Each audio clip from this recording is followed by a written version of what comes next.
মুভির শুরুতে আমরা একজন সুন্দরী মহিলাকে দেখি যার নাম অ্যালিস। তার বয়স 40 বছর।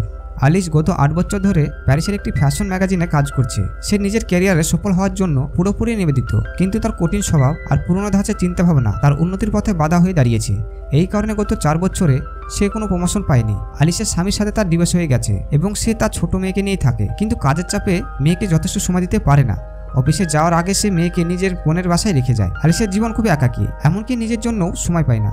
একদিন অফিসের কাজে সে ব্রাজিলে যায়। কাজ শেষ করে যখন সে বিমানে করে প্যারিস ফিরছিল, তখনই তার সাথে দেখা হয় অ্যাডাম নামের এক ছেলের সাথে। অ্যাডামের বয়স 20 বছর এবং সে কলেজে পড়ে। অ্যাডাম ইকোনমিক ক্লাসে টিকিট কেটেছিল। সিটের সমস্যা হয়, তাকে বিজনেস ক্লাসে অ্যালিসের পাশে বসানো হয়।